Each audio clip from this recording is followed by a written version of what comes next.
Bismillahirrahmanirrahim. Assalamualaikum warahmatullahi wabarakatuh. Waalaikumsalam warahmatullahi wabarakatuh. Alhamdulillah. Langsung saja perkenalkan, nama saya Andi Muhammad Helmi Ghaffar. Di samping saya Muhammad Rifki Anugrah dari kelas API 2 dari kampus UIN Alauddin, dengan mata kuliah yang kami hadapi yaitu Psikologi Agama, dengan nama dosen kami yaitu Ibu Musdalifah SPSI MPSI. Baik, langsung saja tanpa basa-basi kita akan melaksanakan tugas yang diberikan oleh Ibu dosen kami yaitu tanya jawab. Untuk mempersingkat waktu, mari kita mulai. Baik, terima kasih atas kesempatannya. Di sini saya akan mengajukan pertanyaan kepada Saudara Helmi. Pertanyaan pertama, psikologi agama terdiri dari dua kata. Nah, psikologi dan agama. Nah, bagaimana Anda mendefinisikan kedua kata tersebut sehingga memperoleh pemahaman pengertian psikologi agama seperti itu?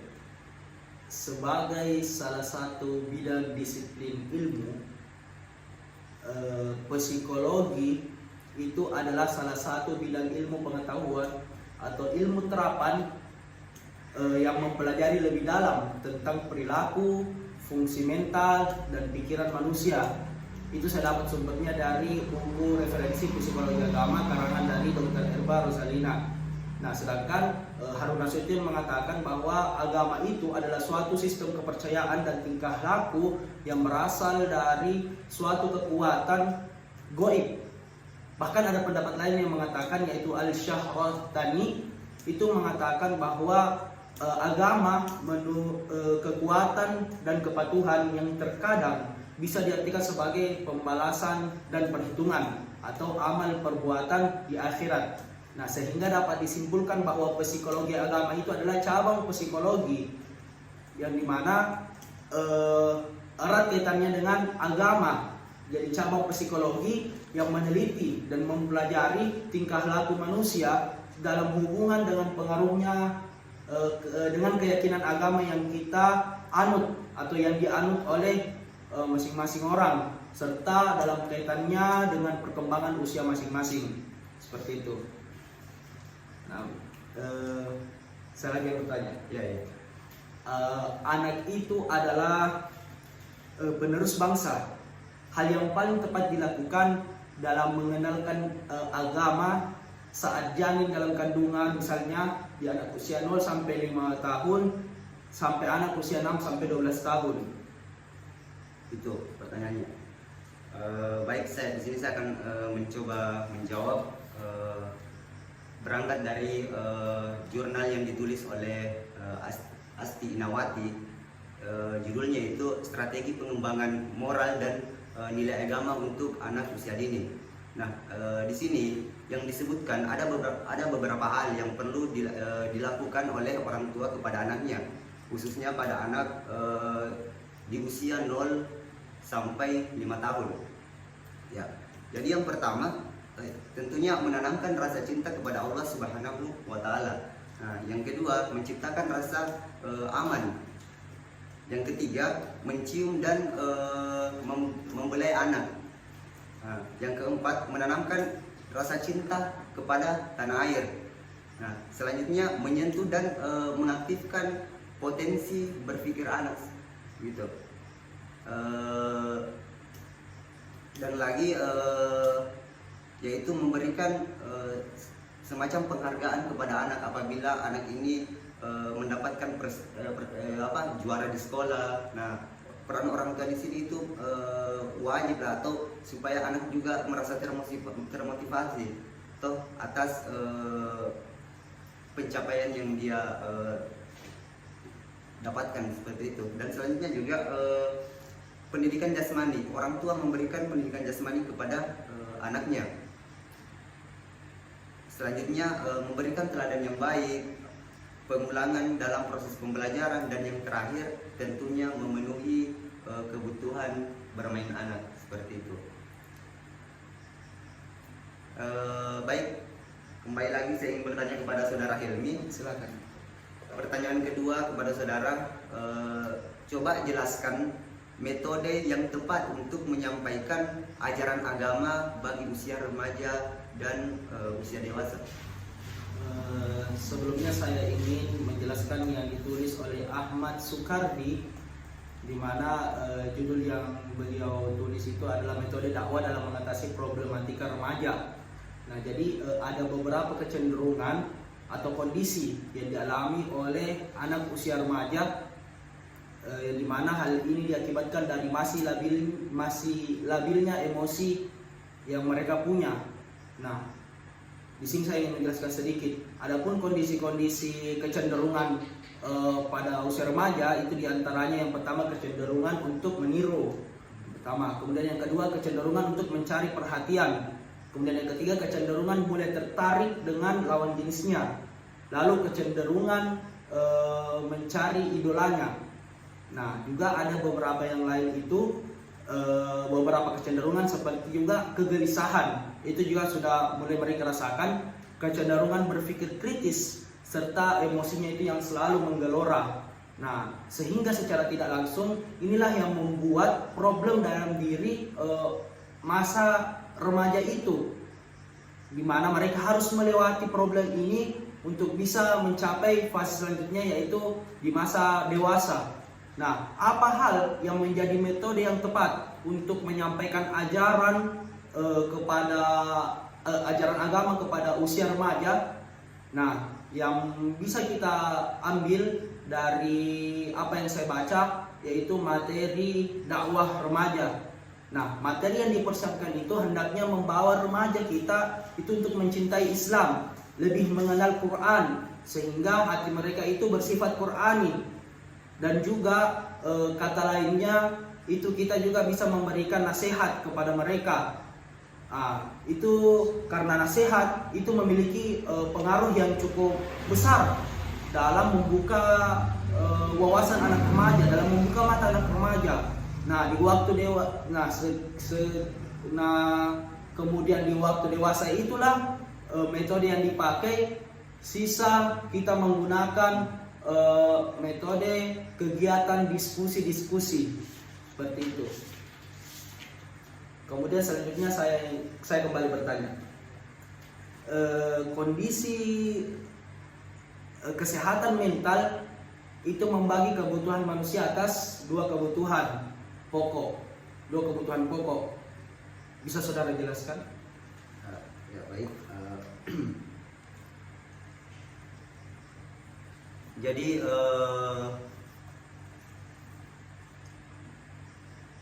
kebutuhan manusia itu memang kebutuhan pokok manusia itu memang terbagi atas dua. Yang pertama, menurut Abdul Hamid ini ya, dalam jurnalnya yang berjudul Agama dan Kesehatan Mental dalam Perspektif Psikologi Agama. Yang pertama itu agama. Nah, agama itu dapat memberikan dampak yang cukup berarti dalam kehidupan manusia. Nah, termasuk kesehatan. Nah, maka dari itu solusi yang terbaik untuk mengatasi masalah-masalah kesehatan mental adalah dengan mengamalkan nilai-nilai agama dalam kehidupan sehari-hari. Nah, dan yang kedua, kebutuhan pokok yang kedua itu adalah lingkungan. Nah, kesehatan mental seseorang itu dapat ditandai dengan kemampuan orang tersebut dalam penyesuaian diri dengan lingkungannya, seperti itu. Ya, semoga bisa dipahami, saudara Helmi. Dan saya lagi kembali akan bertanya kepada saudara. Pertanyaan ketiga kepada saudara Helmi, coba jelaskan bagaimana tinjauan psikologi mengenai sholat serta pengaruhnya terhadap kepribadian seorang muslim, begitu. Coba jelaskan saudara. Dari buku Ilmu Jiwa Agama yang ditulis oleh Zakia Darajat, itu dia mengaitkan antara sholat yang khusyuk dengan perasaan bahagia. Karena sholat khusyuk dan hadirnya rasa bahagia itu memiliki keterkaitan yang sangat erat. Ditinjau dari segi psikologi agama, misalnya sholat yang dilaksanakan dengan khusyuk itu menempati posisi kesadaran seseorang dalam beragama. Nah, sedangkan bahagia itu merupakan hasil dari pengalaman seseorang dalam melaksanakan sholatnya itu, sholat yang khusyuk, ibadah yang mereka laksanakan. Di mana ketika seseorang menunaikan ibadah sholatnya dengan penuh kesadaran yang berwujud kekhusyuan, kemudian berlandaskan niat yang ikhlas, maka yakin dan percaya dari segi psikologi agama itu akan menimbulkan atau menghadirkan rasa kebahagiaan. Nah, seperti itu. Oh, iya. Paham? Paham. Jadi selanjutnya saya lagi yang bertanya. Pertanyaan selanjutnya, silahkan Anda rangkum pembahasan mengenai teori tentang timbulnya kebutuhan akan agama. Ya,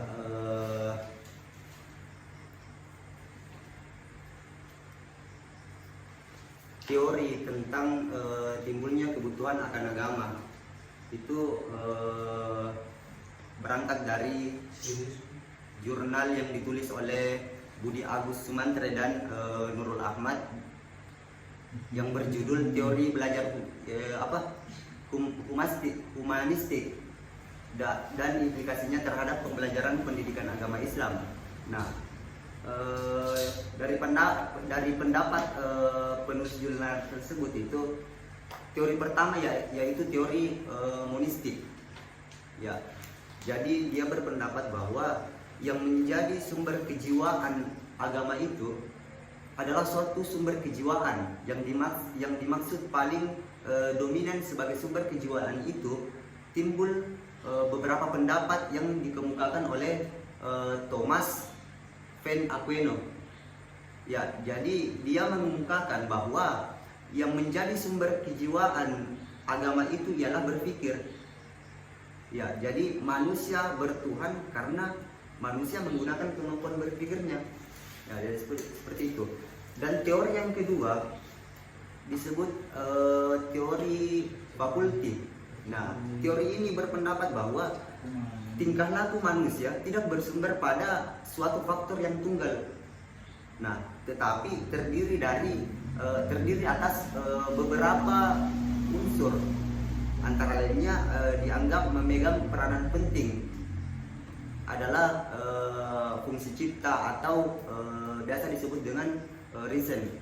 Yang kedua adalah rasa dan yang ketiga adalah karsa. Ya, seperti itu. Mungkin bisa dipahami, saudara. Baik, selanjutnya saya akan kembali bertanya kepada saudara Helmi. Silakan. Ya, jadi sebenarnya apa sih yang menyebabkan seseorang itu mengalami keraguan dalam beragama, saudara? Nah, coba berikan saudara, berikan solusi. Silakan. Ya. Menurut analisis yang dilakukan oleh W. Starbuck, itu terjadinya keraguan karena ada beberapa faktor.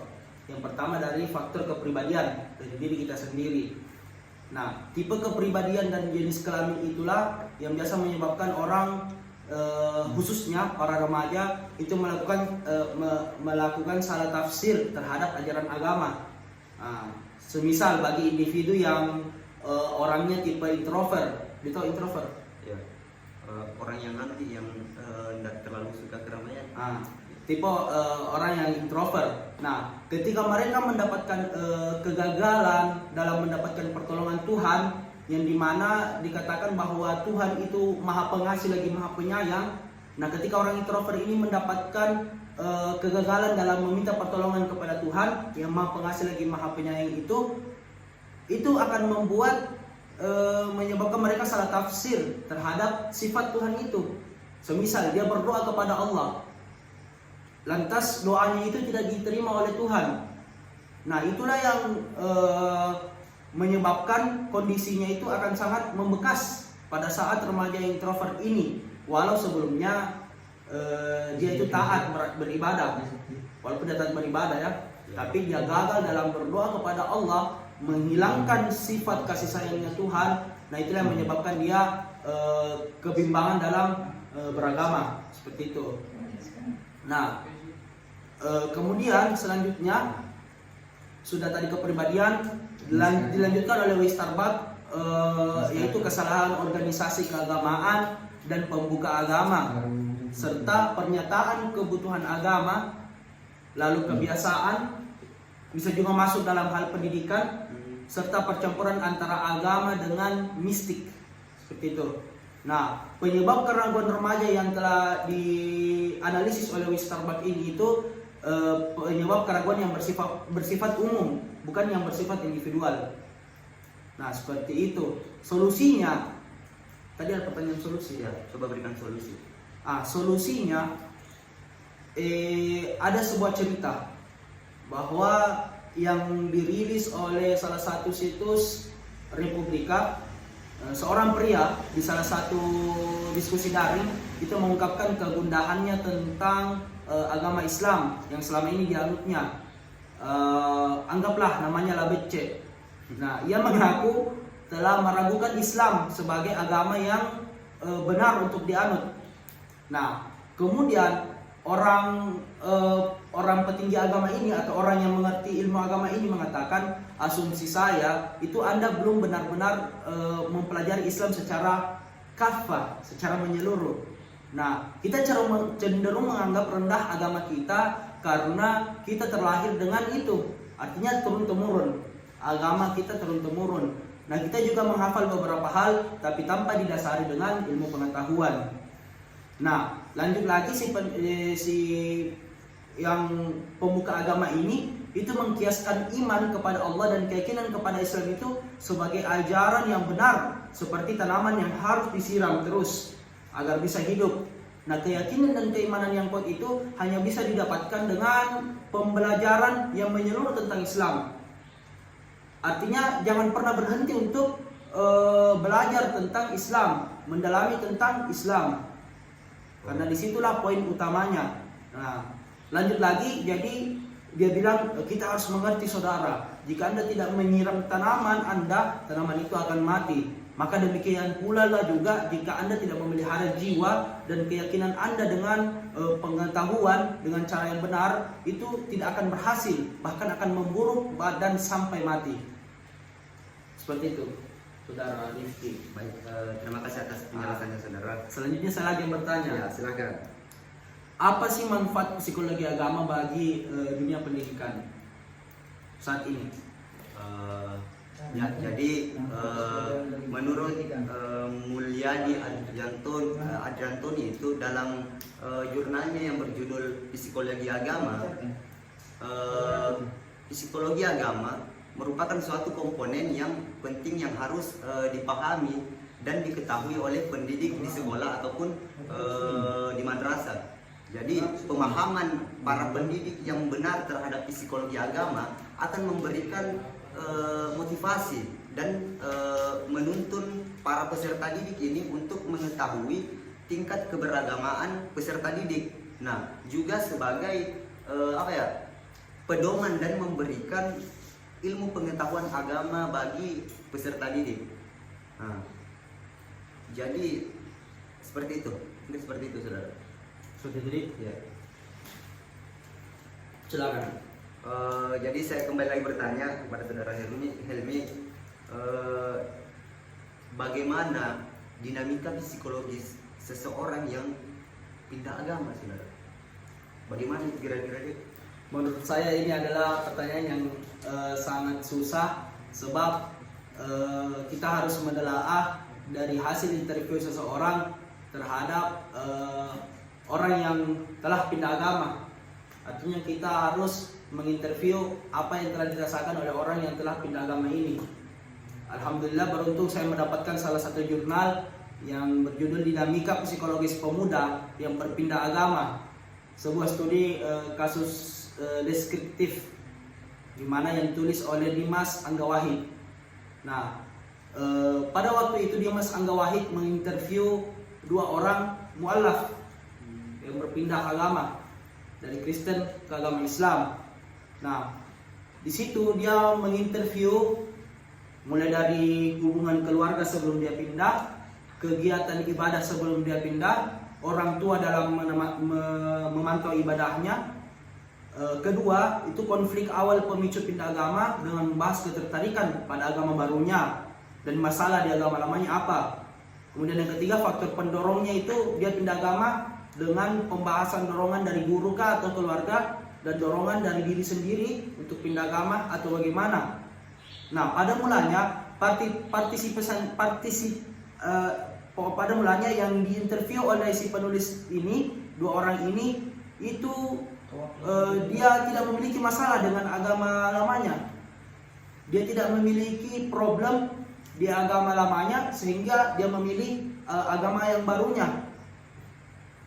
Nah, ketika ditanya tentang bagaimana hubungan dalam keluarga mereka, yang menyebutkan dia tidak mendapatkan masalah.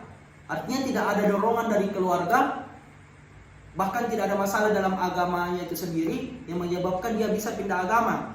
Seperti itu. Nah, bukan hanya tidak ada masalah, bahkan mereka juga itu merupakan sosok yang sebenarnya taat pada agamanya yang dulu, yang pada saat dia waktu masuk Kristen. Sebut saja dua orang ini, Labece dan Labaco.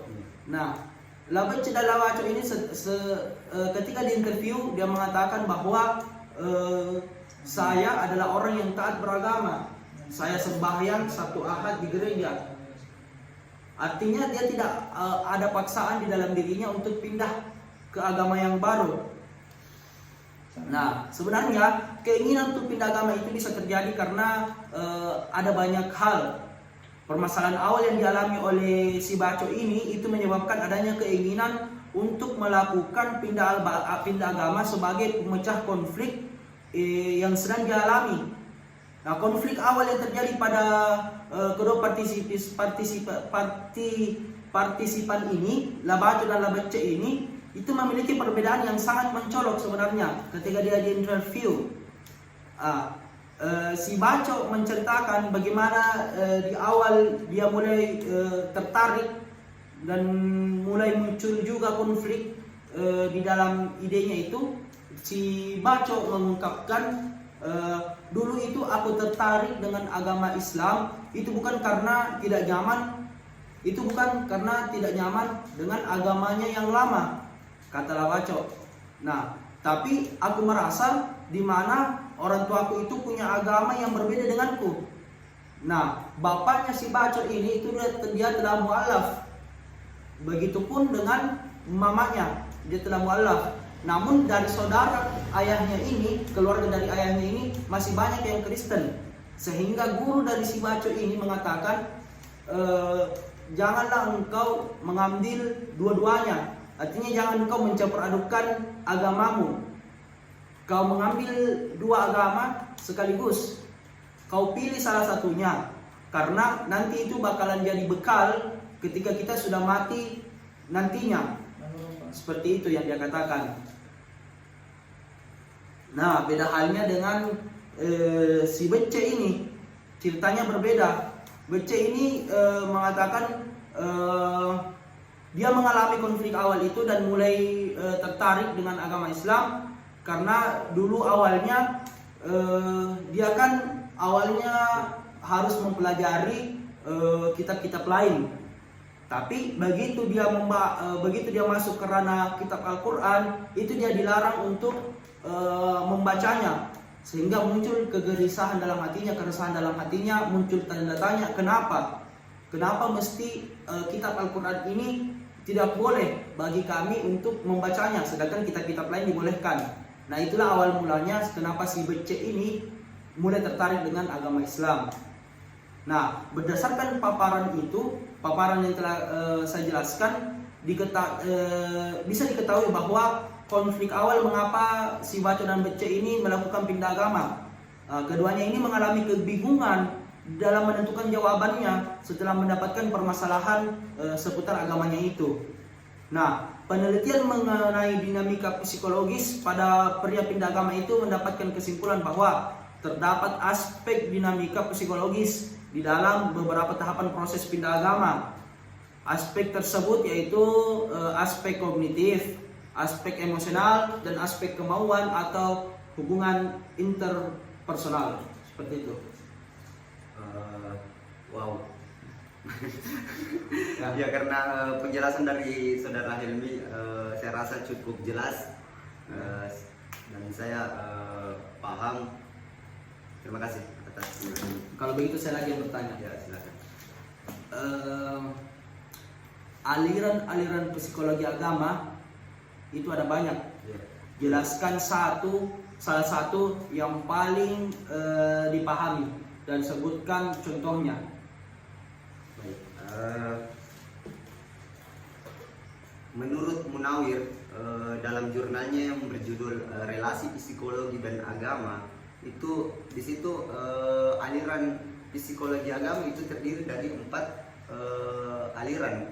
Nah, yang pertama aliran psikoanalisis, yang kedua aliran behavior, yang ketiga aliran kognitif, dan yang terakhir disebut sebagai aliran humanistik. Nah, di sini saya akan menjelaskan salah satu aliran dari keempat aliran tersebut yang betul-betul saya pahami.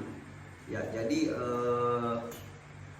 yang saya akan jelaskan yaitu aliran psikoanalisis. Nah, psikoanalisis disebut sebagai deep psikologi. Ya, yang mencoba mencari sebab-sebab perilaku manusia terhadap alam pada alam tidak sadarnya.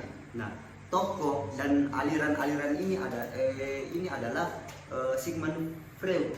Sigmund Freud. Ya, Sigmund Freud. Ya. Maaf.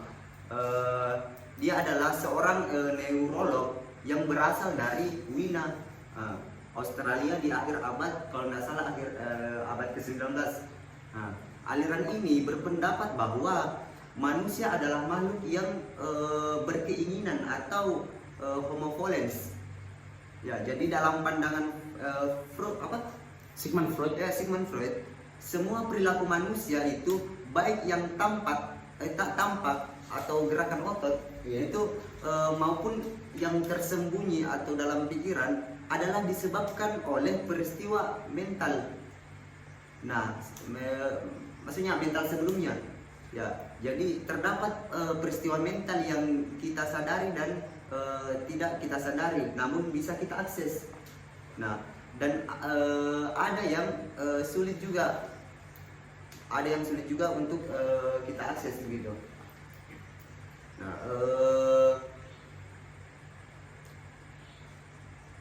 ya cukup seperti itu mungkin Seperti itu. ya bisa dipahami. Paham. Benar.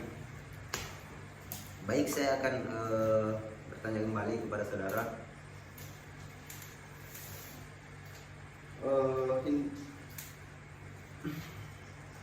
Apa di pertanyaan Budi?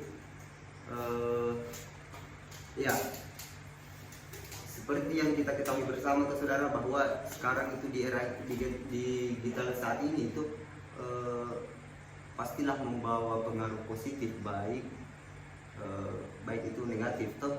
Nah, dalam pengaruh negatif seperti apa yang dimaksud di sini dan bagaimana peran agama dalam mengatasi hal tersebut? Ya. Begitu. Ya.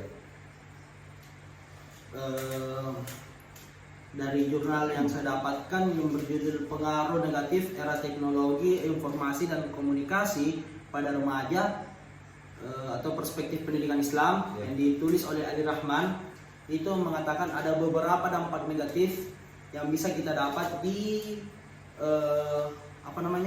teknologi, informasi dan komunikasi.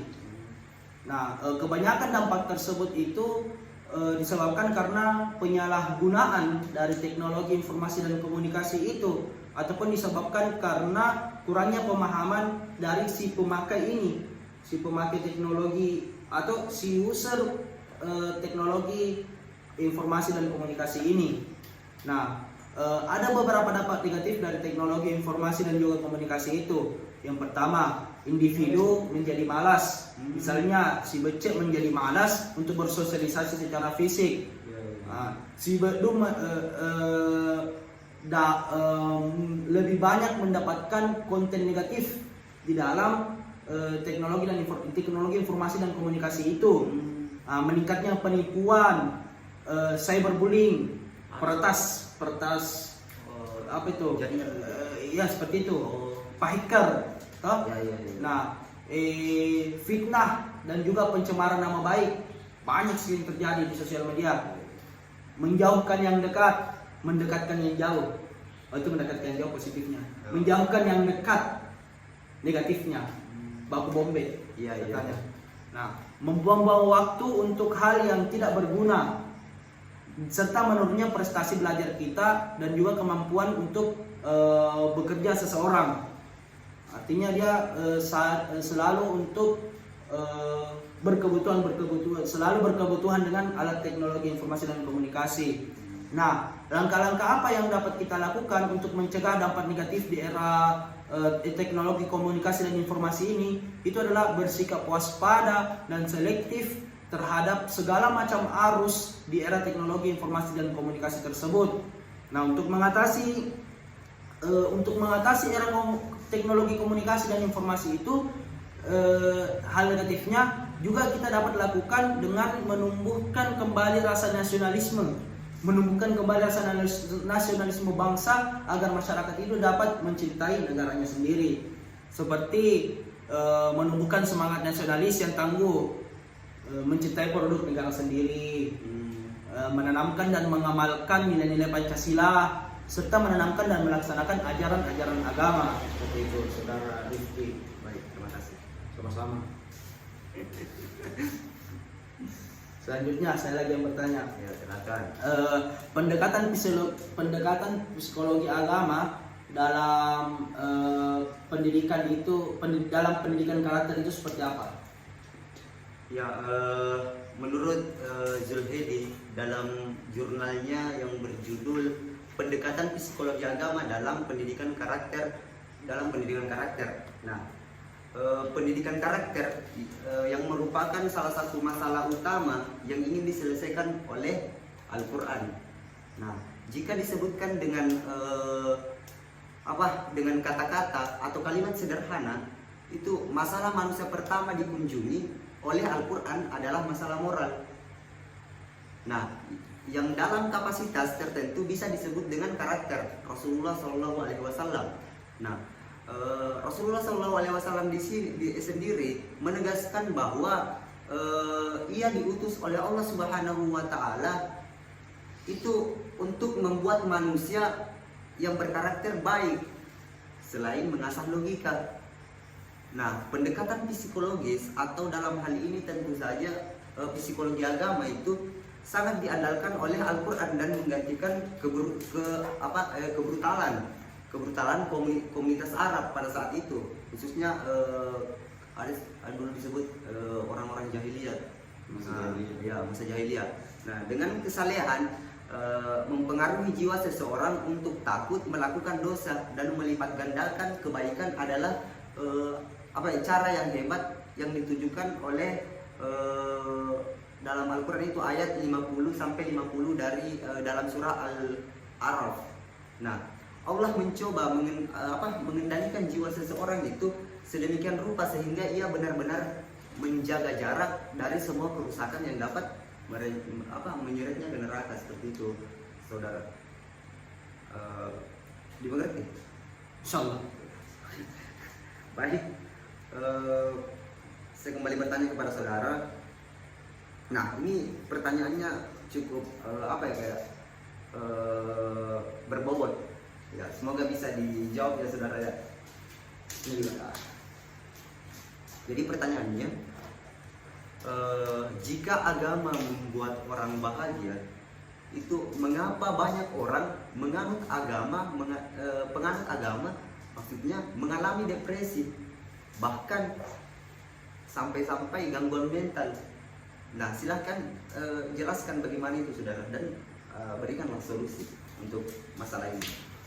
Keyakinan dan kesehatan jiwa itu terletak pada sikap seseorang terhadap suatu kekuasaan yang maha tinggi.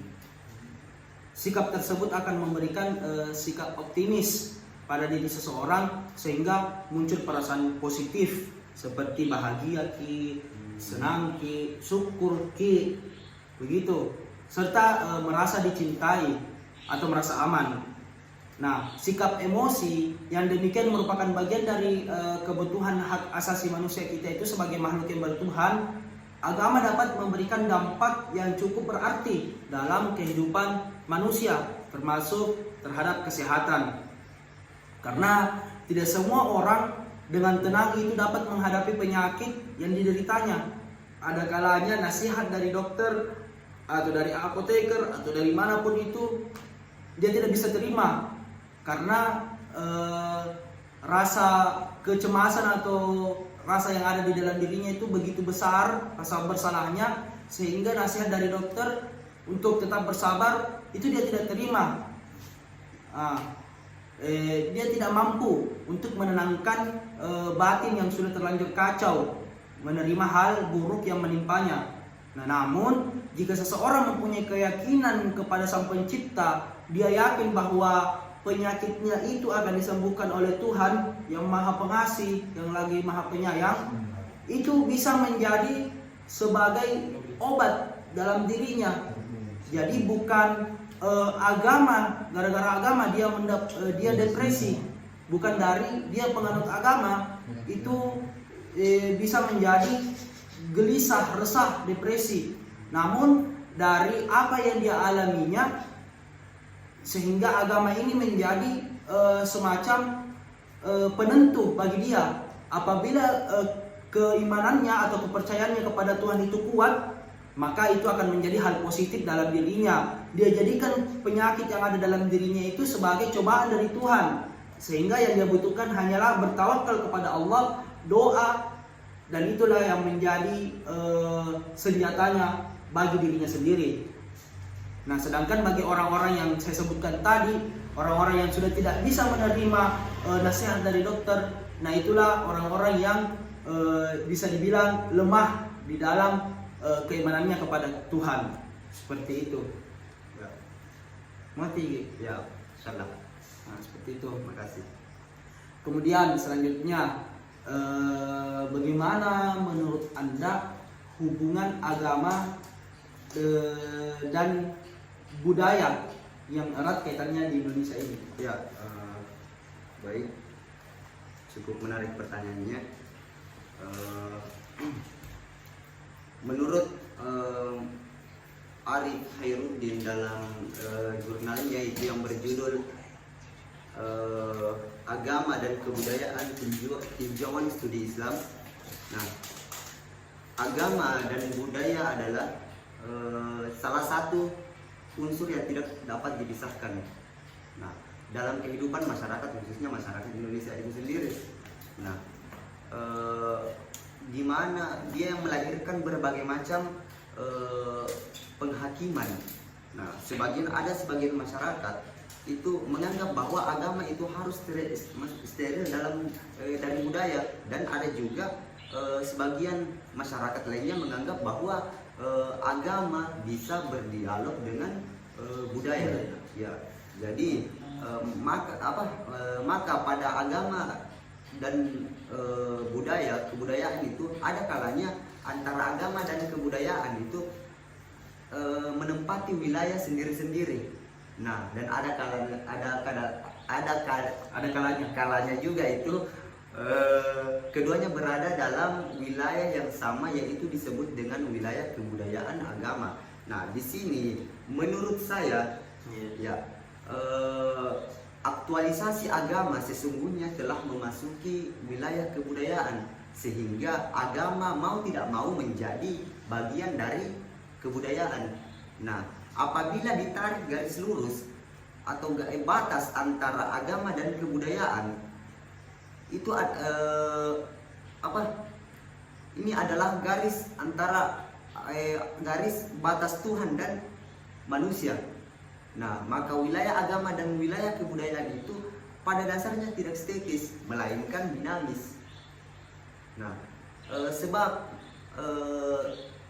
Tuhan dan manusia itu berhubungan secara dialogis, di mana manusia menjadi khalifah di muka bumi, seperti itu. Jadi itu menurut pendapat saya, berangkat dari jurnal yang saya sebutkan namanya tadi. Ya, jadi baik, pertanyaan terakhir yaitu apa kesan tak dalam kepentingan mempelajari psikologi agama ini? Baik,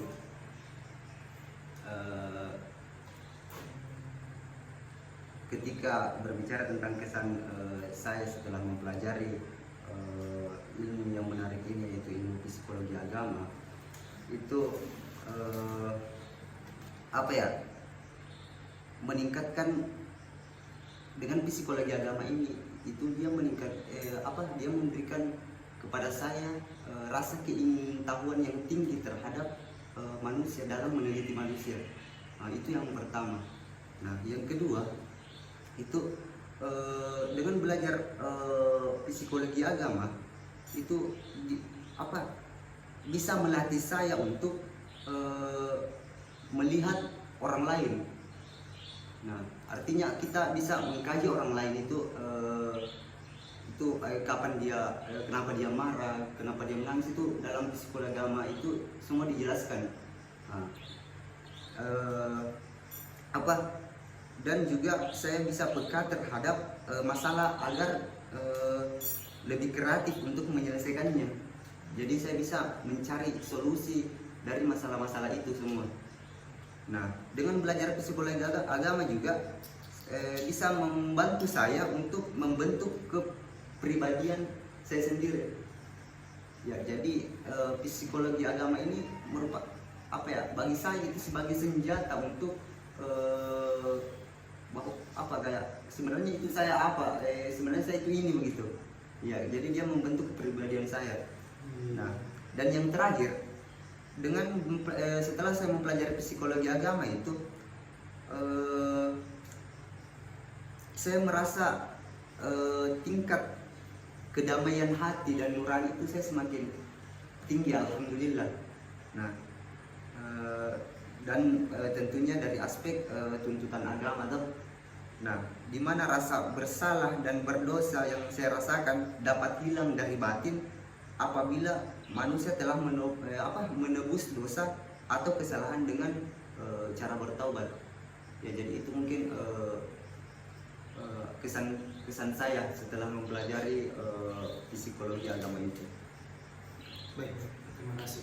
Terus saya kembali ingin bertanya kepada saudara, kalau saudara bagaimana kesannya setelah mempelajari ilmu ini, psikologi agama? Jujur, ini merupakan kali pertama saya mempelajari mata kuliah psikologi agama ini. Ya, sama saya juga sebenarnya. Nah, dan alhamdulillah bagi saya psikologi agama itu sangat penting dan mesti untuk dipelajari oleh para kaum terpelajar. Dan memang wajib. Nah, sebab kenapa? Dari sini kita dapat memperbaiki kualitas diri kita, dan dari sini kita juga dapat menilai, dapat menelaah pola tingkah laku orang lain, sehingga dapat menjadi pembelajaran bagi diri kita. Kita dapat mengetahui orang yang depresi, misalnya. Iya, betul. Orang yang depresi itu bisa kita sangkut pautkan ketika kita mempelajari psikologi agama dengan keagamaan. Nah, sehingga secara tidak langsung hal yang kita pelajari itu berbekas dalam diri kita, sehingga menjadi keinginan kita itu terpenuhi, begitu ya. Bisa dikaji perilakunya manusia dengan jiwa-jiwa keagamaan. Bisa juga mengembangkan pemikiran-pemikiran kita tentang perilakunya orang, begitu. Jadi ya saya kira sangat penting, bahkan menjadi hal yang wajib bagi saya pribadi untuk bisa terus mempelajari psikologi agama ini. Jadi memang luar biasa ya ini satu ilmu ini, ya. Psikologi agama sangat-sangat merubah pandangan hidup kita. Ya, seperti itu. Ya. Jadi Ya mungkin Cukup sekian. dari apa yang kita kerjakan ini malam kita akhiri dulu. Insya Allah di waktu yang akan datang kita kembali belajar tentang psikologi agama ini. Pasti. Terima kasih banyak waktunya bro. Yoi. Salama kita pada salama. Sekian dari saya dan juga saudara Muhammad Rifki. Saya akhiri dengan ucapan Assalamualaikum warahmatullahi wabarakatuh. Waalaikumsalam warahmatullahi wabarakatuh.